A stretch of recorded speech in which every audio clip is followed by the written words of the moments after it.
Good evening. Welcome to Legal Tech Live. We're here with my co-host, Ivan Rakeland, straight live from the Northern Virginia suburbs of our nation's capital, Washington, D.C. And I'm Nick Rishwain, and our guests tonight are BasicCounsel. You can find them at BasicCounsel.com, and we've got the founders, Amber Rush and Eli Marchbanks, and this is a marketplace for transparent legal work. It's a directory, if I remember it correctly, and correct me if I'm wrong here, Amber, a directory for what lawyers do. Is that how you said it? Is that correct? That is the simplest way to probably describe it, yes. Excellent. So, Amber, Eli, tell us a little bit about yourselves and how you made this journey from practice. Tell us about this journey about practicing law and then also doing the legal tech startup on the side. And we'll start with you, Amber. Sure. So short and sweet summary of practicing law and then bridging into the legal tech industry. Since law school and then into my law career, I have been really interested and focused on this social justice issue of the access to legal crisis. And so in my own practice, we started our law firm about 4 years ago with another co-founder. And since starting our law firm, we basically from day one wanted to practice law differently in order to bring down the cost of legal services if possible, while not jeopardizing your bottom line as a law firm. So that meant running more efficiently, using more tech in your law practice, trying to think outside of the box with regard to how you package your practice and then serve it to clients. So that has been extremely successful. Our law firm grew from 3 to 10 attorneys in about a year and a half. And we've kind of chosen to stay at about that level at this point for a couple of years now. And we succeeded in getting prices down, but not jeopardizing our profit margins. We were able to do that by streamlining processes and just implementing, all-based everything in our firm. And when it comes to the larger policy picture of the access to justice issue, which of course a lot of people in legal know, it's that 80% number. 80% of the people in the United States cannot or do not access legal help when they need it, which is millions of people, staggering, even more legal issues than that. And it's barely making a dent, bottom line. Even if you're running a really slick law practice and even if you're providing really quality services for people at a price point that they can't afford, the line's around the block and you can only help so many people in a day. So that was sort of the birth of BasicCounsel, or the idea for it. We're on a bunch of boards and committees and have been regarding this issue. And so talking about it with other industry leaders and, just talking about the traditional way to help the issue with legal service corporation, nonprofits, civil legal aid, more funding, more volunteers, more, this sort of the same old song and dance. And basically the conclusion that we came to was, at the end of the day, the problem is so massive in the United States and quite frankly worldwide, that the answer cannot be more funding, more volunteers, more pro bono hours. Totally. It's completely inefficient and it's just not reasonable. Especially with, we're younger attorneys. So coming into the practice of law, I'll give you a chance to talk in a second. Coming into the practice of law, you're going to have $250,000 of student loan debt when you get out. And how are we as practitioners supposed to ask our colleagues, hey, go ahead and lower your prices and, try to give back to your community when, they're coming out of law school and getting shit jobs basically, and making, you know, like a teacher's salary when it comes down to it after, you know, and then you have your student loans on top of that. I mean, like our friends were like literally not able to pay like rent. And so how do you ask your colleagues to do something like that and give back when they're not even really able to be sustainable? So BasicCounsel came about because it needs a systemic change. This problem has to be industry-wide. It has to start from how are the lawyers delivering their legal services? What are the options for clients? Because it also can't just be traditional practice. You know, a lot of issues need traditional practice. If you have a really serious issue and it's going into litigation, maybe you can't, although we're working on that idea. Maybe you can't estimate price and, you know, it gets really expensive, but there are a lot of things that only maybe require a certain amount of help. Right. Rather than the standard family, we've got the family attorney that we go to for everything, because that's pretty uncommon these days. That's less common these days, but there used to be we got the family attorney we go to we go for everything, and now it's more limited scope seems to be. Is that what you're getting at?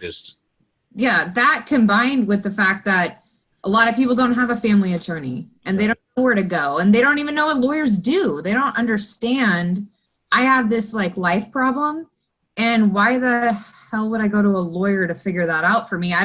Lawyers are amorphous. Lawyers are problem fixers, but I don't have a lot of money. And so like, do I really want to engage with a lawyer? That's scary.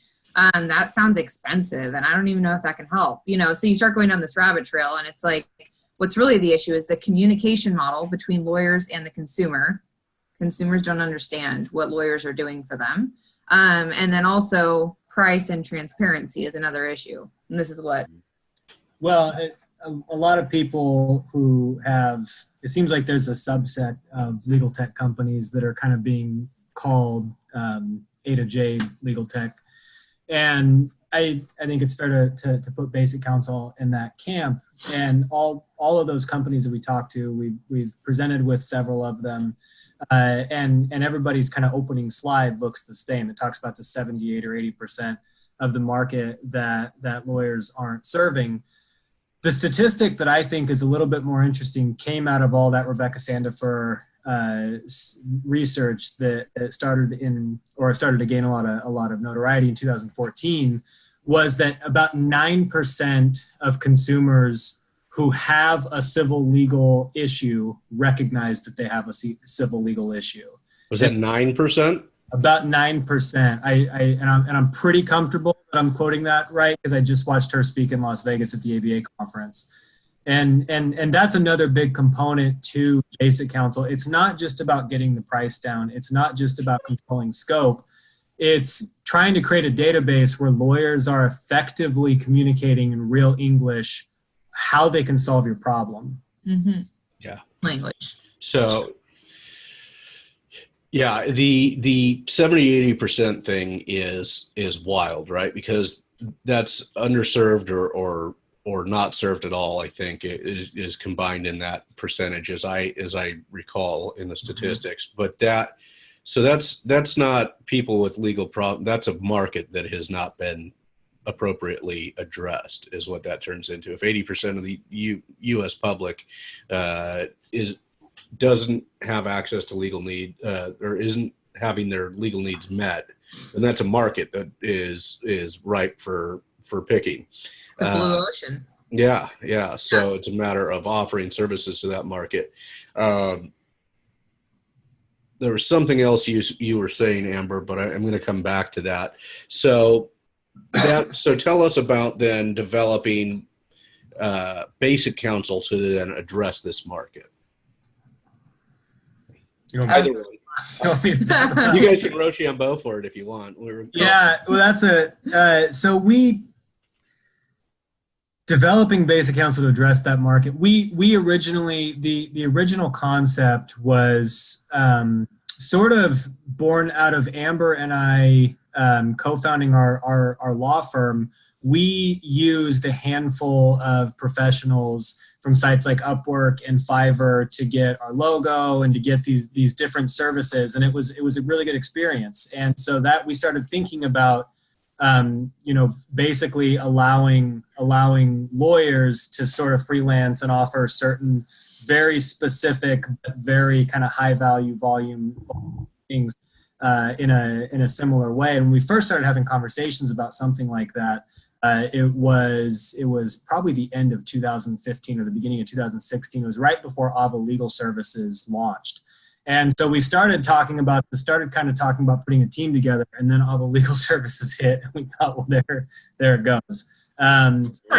Sort of. And so as BasicCounsel, as that core idea evolved, we sort of did it by watching Avo roll out Avo Legal Services and really studying that. I mean, we read every ethics opinion that came out. We really watched from what data we could see, what was working and what wasn't. We were watching the reviews to see how to try to get an indicator as to which packages were actually being purchased and utilized, and consumer feedback.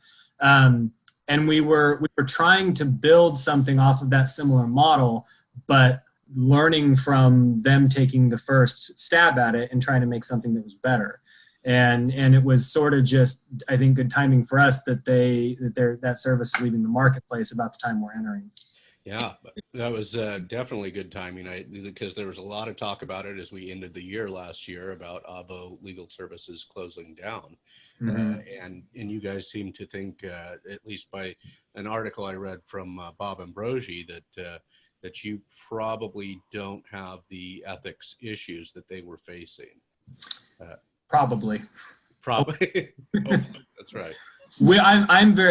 I have taken that upon myself. That's kind of been my main role at the company, is to set this up in a way that we're not going to have those problems.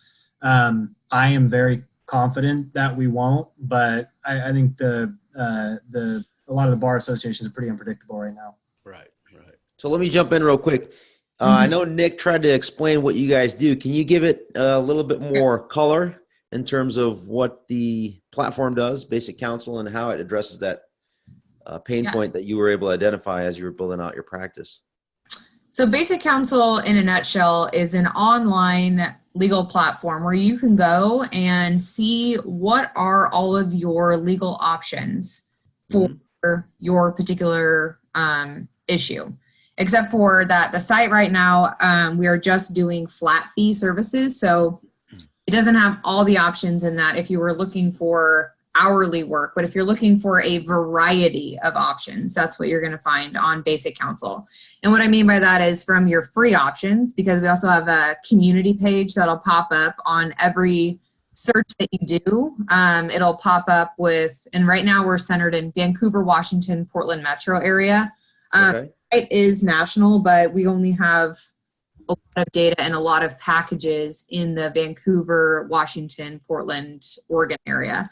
But when you go on the site, you type in your issue, you type in where you're located, what pops up is you're going to have your community page first, which is all of your free resources in your area, which is like your local clinics, your nonprofits, everything that you can exhaust in the free arena to try to tap into your issue, along with like law help connections and a bunch of .orgs that also have some really good information.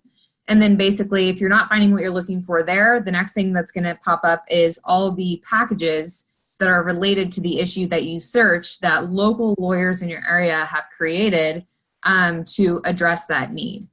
And so, and you can browse, right now you can filter, we only have a couple of filtering options, and that's another feature that we're building out, more advanced filtering options. But it allows the consumer to see all the different ways that they are able to solve their issue and get a lawyer to help them address their need, depending on what their price point is and how complicated their issue is. So if we think of the buying experience now for a consumer, they might go check out some law firm websites, and there's going to be descriptions of the attorney in their profile page, and then there's going to be some very general descriptions about the practice areas that firm does. But if you think about, if I go to buy a computer at, on Best Buy, I can see the inch dimensions and every single spec about that thing. I can really go down a rabbit hole. There's a lot of information about buying a product. And so when you go to Basic Counsel, there is not an attorney standalone profile. There is not a description of just legal areas. There really are just legal packages. It is, I probably have 15 packages up there personally because I'm still practicing.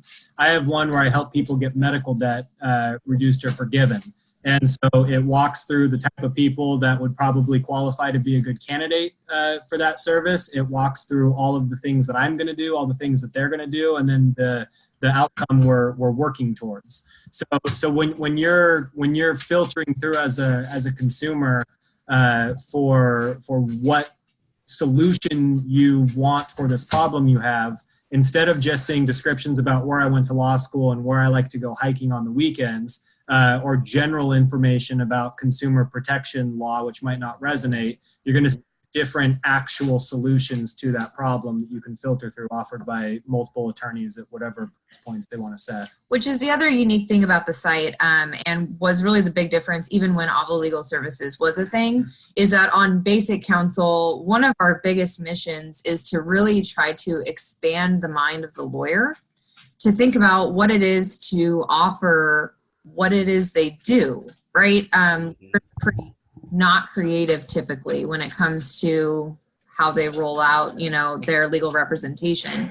And so we put the tools in the hand of the lawyer to try to think outside of the box, try to come up with a cool package, try to come up with something unique that you, as the practitioner and the expert in this area, know that somebody actually needs. Why? Because you're the one dealing with them on the ground, and you'd be like, oh, this would be a really cool thing that I think, consumer Susie would have really liked if it was available.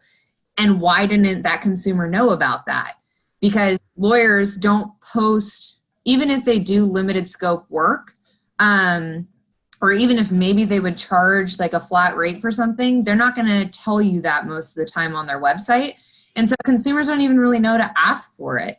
And so it really just sucks shopping for legal right now. And so to put the tools in the hands of the lawyers in control of their practice, the lawyer posts what they want to do, and the lawyer outlines the scope of whatever it is that they're going to engage in. So this allows the lawyer, so we talked about this before we went live.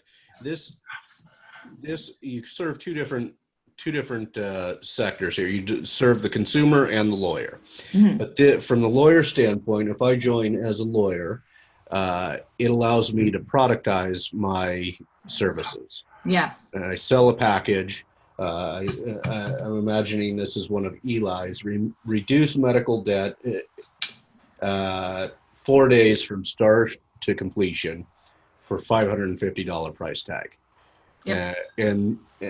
And that allows the consumer to know, okay, so what I'm getting here is I see the price tag, I see how long it's going to go. You probably aren't able to offer something like this in a more complex civil litigation, right? Because you can't tell them it's going to be 4 days or 14 days or something like that. But it gives them a real, okay, this is how long something like this takes to complete, and this is my price. So as a consumer, I know what I'm getting into up front. Yeah. Rather than I've got 6 or 8 hours worth of legal work ahead of me at $300 or $350 an hour, and now I've got a $2,500 bill. Yeah. Or even like with a more complex package, let's say a package that costs like $3,000. And it takes, 2 months or 3 months. Ultimately, it really helps the consumer understand, why does that cost so much money? And why? It's because it's probably really complicated. And the lawyer is going to probably list out, like, here's 8 different general steps that we're going to go through. And then when you click on a package, you can see what are the general steps that are included in that package. And then even at each step, it'll break it down into like little sub steps. Like, what does it mean to actually do that thing? So the client can really understand the value that they're getting, and make a better decision as to whether or not they even want to hire a lawyer. Like, because there's always the option you could do it yourself. But if you see all the work that you're going to have to do, and you get really confused and really scared about that, that's probably where you're going to feel more confident, quite frankly, that you're going to want to hire a professional to handle that for you. Yeah, I do see that now. This package is for people who have medical bills they're struggling to pay. The services include gather information, meet with the attorney, fill out paperwork. The attorney fee is $500 and the platform fee is $50. Yep. So tell us a little bit. Ivan, did you have any follow-up on that? No, I'm actually just following along as you're. Yeah. This is good. So tell us a little bit about how the platform fee, how you guys came to that, and who pays that. Yep. Is it come out of the attorney side? Does it come out of the consumer side? How does that work? That's really wrapped up also in the ethics, and that took us a long time to figure out. So I'll let Eli take that. Yes, and that's one of the key things that sets us apart from all of the kind of the Avo suite of services. So the platform fee is paid by the client, and that is right now we kind of have talks internally about adjusting this moving forward. Again, we're still on beta testing. Right now, the platform fee is just set at 10% of whatever the attorney fee is, with a $10 minimum. And so the attorney will set their price. And so for purposes of 5.4 and RPC 5.4, any legal tech company trying to have any sort of a revenue model, that's a conversation that's going to get started. When the attorney sets their fee, that's the attorney fee, and that's never split. No money comes out of that. The credit card processing fee doesn't even come out of that. We are paying that processing fee out of our platform fee. That intact attorney fee of $500 is transferred in whole to the attorney. We never hold it. It never sits in any account of ours. It goes straight to the attorney from the consumer, and then we charge our platform fee to the consumer at the same time. And out of that platform fee, we also pay the credit card fee, which is ranging between like 2.8 and 3%. So to run the platform, it's the remaining percentage. Okay. And tell us about adoption. So you're working right now, and you're in Pacific Northwest, and how's the adoption going from both the consumer and the lawyers? Yeah. Oh, I thought you were going to go in the direction of I didn't see the package of adopting children on there. So, okay. I was like, you mean adoption rate by consumers of this product. So on the adoption on the consumer side, it's been fascinating, actually. I'll let Eli kind of talk more about the lawyer side of it, because again, two-sided marketplace here.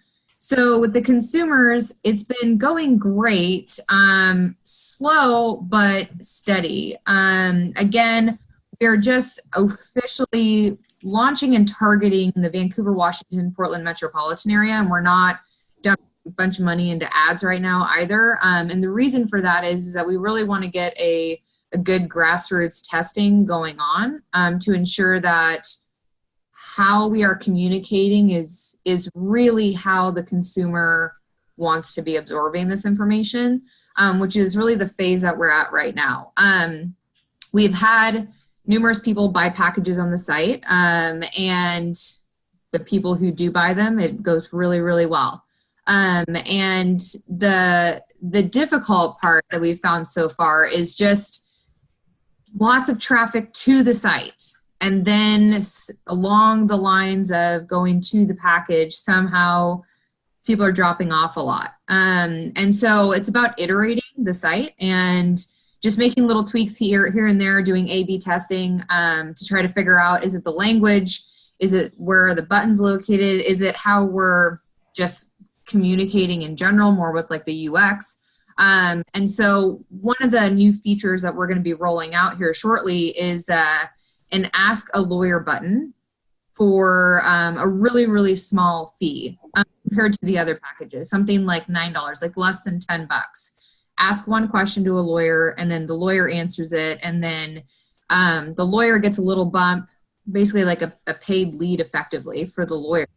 And then the client gets an answer to their question, and gets to dip their toe in receiving legal help for not a lot of skin in the game, which is what we've really been experiencing. We've been tabling actually at our local library for several months now, well, pretty much since launch.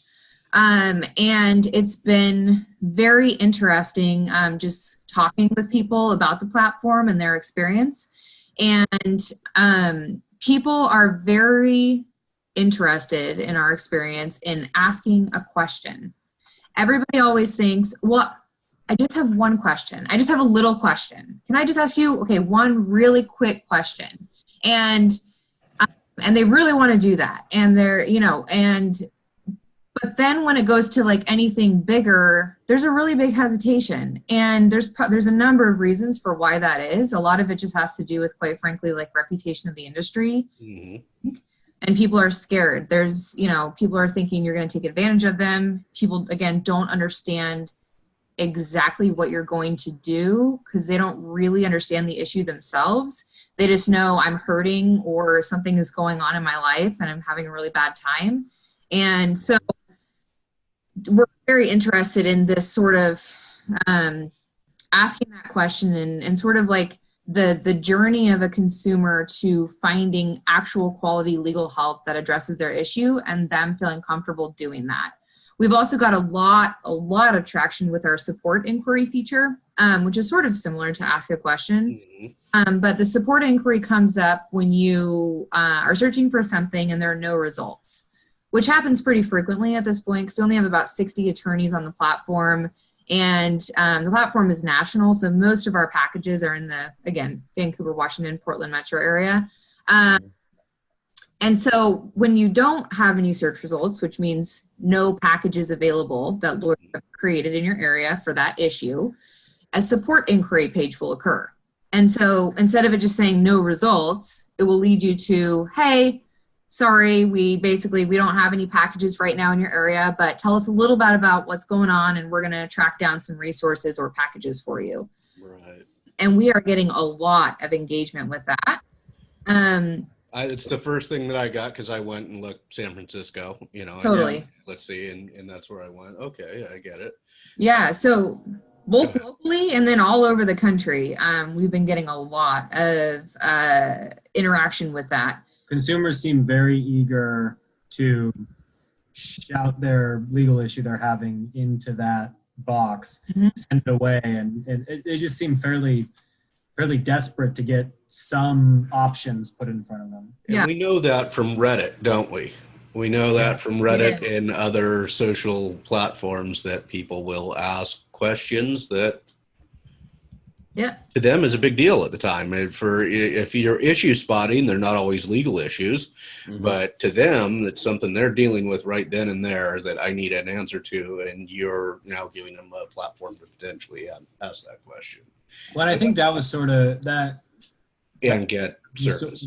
Was sort of proven with Avo's Q&A feature as mm-hmm. well. That's been so widely used. Yeah. So we're not the first company to see those results, but it is very interesting to see that is just so easily and used a lot, even, I mean, compared to actual packages being purchased. Mm-hmm. There's something there. And as far as lawyers who are working in this space and or anybody, legal tech working in this space, trying to solve this issue, you know, the answer is somewhere in there. Yeah. And everybody is trying to solve this because, I mean, as they should. Some really smart people are working on this problem all over the country, which is amazing. And so you just got to keep iterating and iterating. And I find it interesting that you guys are having, and this is maybe a little off topic, but you guys are having the same problem that how many shopping cart at Shopify, how many e-commerce things mm-hmm. are having the same exact problem of people choosing something and then not checking out, not converting. Yeah. and there's billions left in shopping carts every year. I forget what the number is, but it's massive. And you guys are having that same issue. And one of the ways that you're thinking about addressing that issue is, so if the packages are limited scope, you're already thinking about a potentially micro scope. What I would guess I would call a microscope of. Well, I guess at that point, you already captured their email address, right? Because they've set up an account, they created an email address, they've gone to the shopping cart, and for some reason they stopped. Do you have some sort of a funnel that starts that conversation to inquire? Can we help? Yeah. So we immediately follow up with them. Right now it's a lot of sort of handcrafted messaging going on. We don't have a lot of auto messaging set up, and so it goes directly to us, which in large part is on purpose, because of course we want to understand what is going on. What are you thinking about? Where are you having issues with this? What is really going on with your situation? So we want to massage it a little bit. Right. Yeah.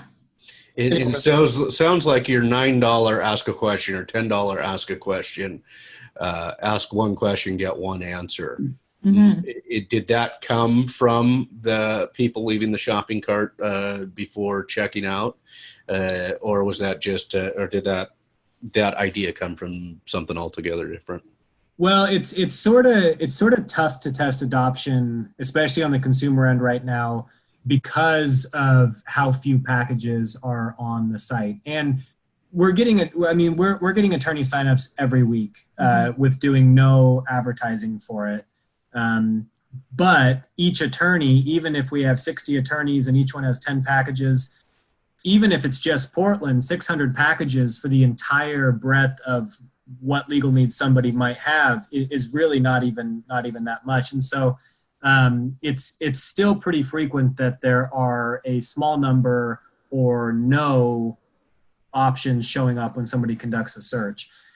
And so the ask a question feature is to try to capture that person and then connect them with an attorney who still may be able to provide some value, and then also follow up and maybe create a package. Maybe that person has a legal issue and we can say it's a family law issue, and we've got 12 family law attorneys within a certain geographic scope. We can send that out, and the first family law attorney to answer that question can also follow up and say, and there's also these packages that I sell that I think could be a good next step for you. And so that's sort of our way right now, because, and we're by no way abandoning the marketplace concept. We just need a bridge to capture some of these consumers and provide value to the attorneys that are using the site until the marketplace gets more robust and that tipping point occurs. But also maybe that is the answer. I mean, maybe that is what consumers are looking for, as far as maybe they want to dip their toe first, and that's just what 90% of consumers are looking for. Maybe they want to ask that question first and do the package second. And it's good right now because ultimately we don't have a wide variety of packages, particularly because we keep getting inquiries across the board. It is not like we're getting all landlord, we're not getting all tenant, we're not getting all family law. I mean, it is like, it's shocking actually, the variety of issues that we're getting, which is great, as far as, but the packages are just limited so far because we're new. Now, that leads me, if you're getting such a variety of questions, is that potential? Now, let me lead into this with one question. Do you charge the attorneys anything to post their package? No, it's free for attorneys to use. Free for attorneys to use. So if you start getting, we're getting just tons of inquiries from Texas on landlord-tenant issue for whatever reason, or Baltimore, anywhere, maybe in New York where there's high rent, lots of apartments, and you're getting landlord-tenant. Is that for you guys? Is that okay? We need to set up an attorney who offers packages, or multiple attorneys who offer packages in this area. Are you using that as a sort of an incentive or a lead generator for attorneys? Yeah, so we've experimented with several different ways to get attorneys on board, and attorney adoption has sort of been in two types in my mind. There are a lot of attorneys who just get it, and without any hand holding or help from me, they create awesome packages, and then there are attorneys who are very open to another marketing channel, but they don't really understand or wrap their head around the legal package concept. When they create a package and throw it up, they put, some general information about, what they may have cut and pasted from their website in the description with no, steps and no timeline. And so we kind of go to those attorneys and say, we'd like you to, we'll hop on a call and try to help you fix this and make it a little bit more effective. And so when we have done exactly what you're talking about, we have support inquiries come in, and we just start reaching out to attorneys in that area to say, hey, we've got a housing issue, or we've got somebody's got a defamation issue, or whatever it is, and we'll go find those attorneys in that area. But it's been really mixed, because if I might just look like I'm another spammer trying to sell something, and I'm really not. I've got a free lead here that I'm just trying to find them a package and provide our consumers some value, because that's who pays us. Right. If we put some options in front of them and they make the decision, I want to buy that thing, that's when we get paid. So it's completely free for the attorneys. But I think there's a little bit of a barrier in how we reach out and actually get that message across. And then also kind of where and how we do that to maximize our own efficiency. Yeah. Because right now we're a team of 4. It's Amber and I, and then we have 2 developers, and we've chosen at this point to not even seek any funding. We really would like to find product market fit instead of just like burning through runway. And so that's all time out of our day and week and month to do that. Recently, which we've found Eli's found it. Emailing is much less effective with attorneys than phone calls. Phone calls was much effective, much more time consuming. Mm-hmm. Yeah. It was much more time consuming, but it was a lot more effective. If I get them on the phone and tell them what it is, especially if I can, also, there's some added credibility. I'm an attorney in Washington, and I've got a potential referral to somebody, and that's a familiar. That's a familiar kind of referral process. So on the attorney side, so I'm looking at the website. Yeah. I'm an attorney, non-practicing, but just assume that I'm somebody that wants to use this platform. I jump on, I see, fill out the profile, you put in your insurance information, your license, education, your verification. Is that just to verify that you're a human being? It's by linking your bank account? Is that what that is? Or no, that's a social? It's and to then verify you go ahead and verify if that attorney is an attorney in their jurisdiction? That is all being done right now manually. Okay. But yeah, so eventually, there will be an automated process to be doing that. But that just simply has not been our priority. Okay.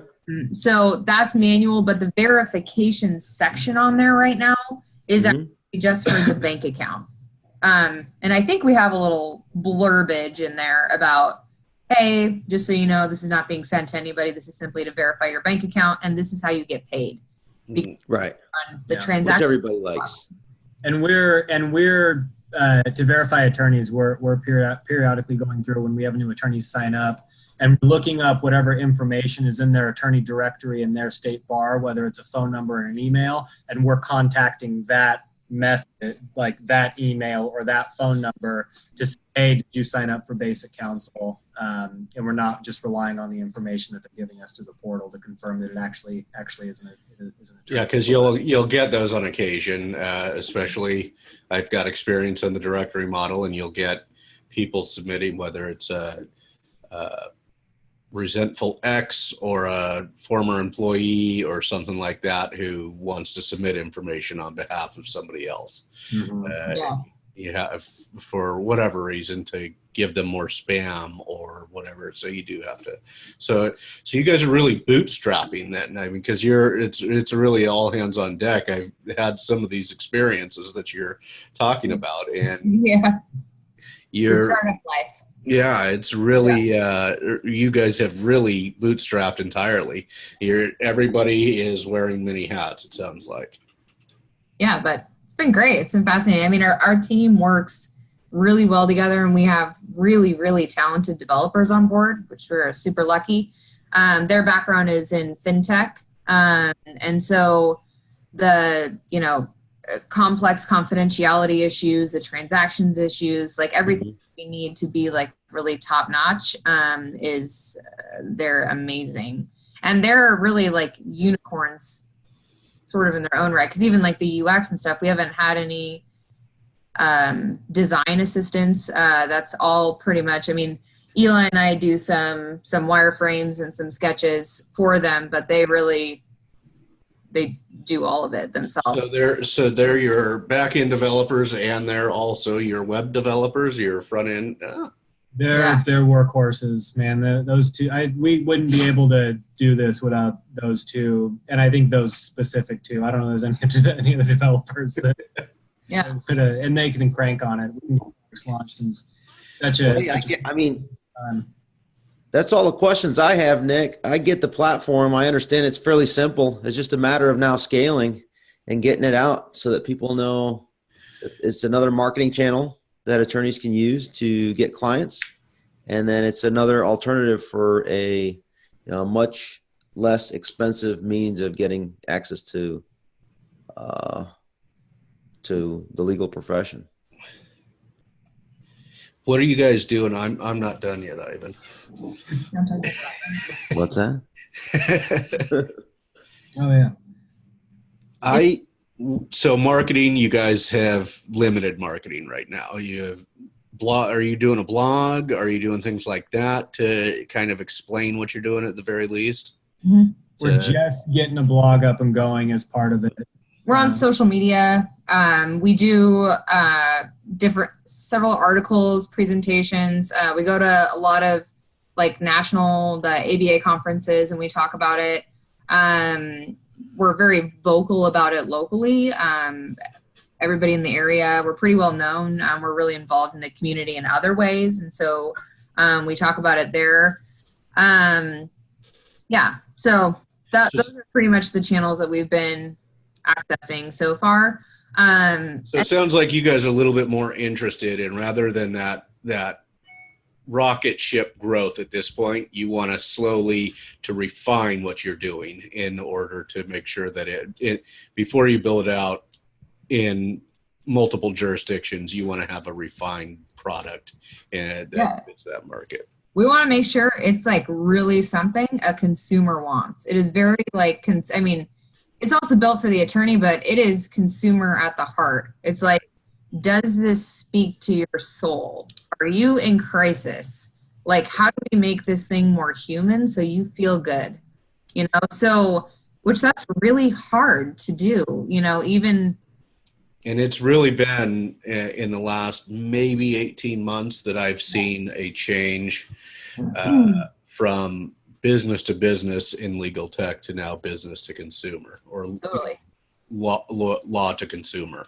It's mostly been tech identifying, selling to law firms, but there seems to be this change in viewpoint. Are you guys going to the ABA Legal Tech Show? Not this year. Probably not. Just because we've already filled our calendar with a number of other things. Right. We did contemplate it, but not this year. Probably. Okay. Eli, really quick, wants to talk about just the Nick, what we were talking to you about before we started. Sure. Back-end on just the communication portal. Yeah. Thank you for reminding me about that. We got off on a bunch of other topics, as we do when we're talking about this, and I get excited when we forget those. Yeah, please tell us about the communication portal. It's super cool. Well, so this originally started as this marketplace idea, and when the first developer on our team got on board, he came at it from a really fresh approach and said, "Well, being a legal client kind of sucks," and we're like, "Okay, that's fair. That hurts, but that's fair." And so he said, "Can we also, like, once somebody has purchased their package, can we try to make that experience better?" And so he really spearheaded, I think, a lot of that original design. But what it turned into is after somebody buys the package, there's a dashboard where it's all trying to improve communication between the attorney and the client. Mm-hmm. So, like, basically, what is the dashboard? The dashboard is all of the steps that are in the legal, all the tasks and the subtasks that are in the package copied to a mutually accessible cloud-based space. So the attorney and the client are looking at the exact same thing, and things get checked off by the attorney and assigned to and checked off by the attorney. But when the client does that or uploads a document, it gets them what they need. And then there's a percentage bar that moves across, which is another thing that we think will help clients understand that when you've completed this, you're done, because one of the issues in flat fees can be scope creep. But out of all of that bore this really cool communication tool that we've been kind of thinking of as like a Slack channel for lawyers and clients. And so one thing that this was sort of something we just discovered from using it. I don't know that we actually set out and thought that this was going to be a core product feature, but when I have my clients on BasicCounsel, my communication through BasicCounsel is thought of differently by me as the attorney. It's prioritized. I can't get a message in that space that's not a client message specific to a task. And when I see it, it's in context to all my other messages with that client, connected to the task that we're currently working on and all of the document uploads that we've sent back and forth. I see all that right there. And so I never have to attach anything to an email. I never have to go hunt for another document, and I never have to go find another email. I have not played phone tag with a client since I've been using that tool, and I haven't emailed a client since I've been using that tool. And there's something about changing the medium of the communication that pares down and really refines the relevancy of the communication. Yes. Slack, it's much more targeted real-time communication. Much more signal and less noise, right? Totally. Very much so. And it's like consumer comfortability too. Yeah. People like communicating like you're in social media. Yeah. It makes them feel more comfortable. Mm-hmm. And it's staff is coming in too. Staff can be in the portal also. Yeah. So all communication's happening in one place. And so I found myself working in my day at my desk and see a message come in my browser from a client, and we basically just engage in like an IM conversation. It's akin to kind of like a Slack channel or like a customer service chat or something. They had a question, and 30 seconds, we sent a few messages back and forth, and we're all on the same page again. And I can loop my staff in right there. And so that we're really thinking of perfecting that and working that into kind of our marketing message with attorneys. I think the prospect of never having to play phone tag or email a client again could be an attractive thing to a lot of lawyers. It's attractive to me, and I don't even practice. It's anytime that I can cut down the number of emails and phone calls that I'm making, I love it. I don't want to talk. I don't have an insurance guy. I want to go right through my I want to go through my health insurer's portal and choose my plan and be done. I don't want to address that. So it makes sense to me that others would want to do the same thing with legal services. So yeah. I do think that is a selling point for the service, especially like, and I don't want to belabor it, but on the medical debt thing where you gather information, does that mean they're uploading that information straight to your portal? So they don't have to come into the office to give you that information. And that's another thing that I've learned. I mean, I just onboarded a client for the medical debt package yesterday, and I haven't, they're hours away from me. Mhm. They don't have to come into my office. They don't come in and sign an engagement letter. I send them a link to a prepackaged thing that I already have, and they can review it. It sort of serves the purpose of a living, understandable engagement letter. Yeah. Engagement letters that clients read, I think, but they don't really understand or retain. It doesn't really say anything about what I'm going to do for them. Or where the scope is defined, Right. which is really hard for clients to understand, and why a lot of attorneys, quite frankly, shy away from doing unbundled type services is because they're like, well, it always turns into more than that. And so, which it does, unless you can be like really clear, like, hey, this is exactly what you are paying for. And if you're paying for more, you're going to have to add this other package. Because 100% is 100%. Exactly. And so far, clients have really seemed to understand that and respect that. I've had clients message me when a package was done and ask if we could basically create another package and do another thing, do the next. Excellent. Yeah, and then that one goes through its phase and its completion. Yeah. It's good, guys. Thank you so much for this. Is there anything we didn't cover that we need to cover before we close out for the evening? I don't think so. We covered a That was lot. a pretty thorough rundown of the site. This has been fun. Yeah, thank for you. having us on. So tell our listeners and our viewers, we've had a few lawyers over. Mitch Jackson, Guy DiMartino joined us. All right. Sujesh The Krishna regulars joined us over on Facebook. And tell everybody where they find you online. Where do they find you online? BasicCounsel.com. Okay, and at Basic Counsel on Twitter as well, I've noticed. We're on Twitter. Facebook. We've got LinkedIn pages. We can connect there. We've got a Facebook page. Mm-hmm. I think that's excellent. And they there's an inquiry form where they can go to Basic Counsel and reach out directly to you guys. Is there info at Basic? It's support@basiccounsel.com, or you can email us directly. Mine's Amber at BasicCounsel.com. At BasicCounsel.com. Excellent. And that's spelled E-L-I. E-L-I, yeah. Or So, if you email support@basiccounsel.com, we're also the support team, so we're both going to see that as well. Got it. I know it well. Early stage startups. And Amber is the CEO, correct? Yes. That's correct. All right. So thank you and don't disappear right afterwards. We'll talk to you after we stop recording.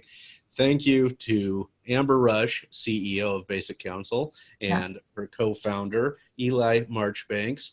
They're at BasicCounsel.com. Stay tuned. Next week, we do have an episode, so stay tuned for the next episode of Legal Tech Live. I thank you all for listening. Signing off from California, Virginia, and Vancouver, Washington. Okay, Thank perfect. you all for watching and listening, and we'll see you soon. Cool. Thanks. Thank you.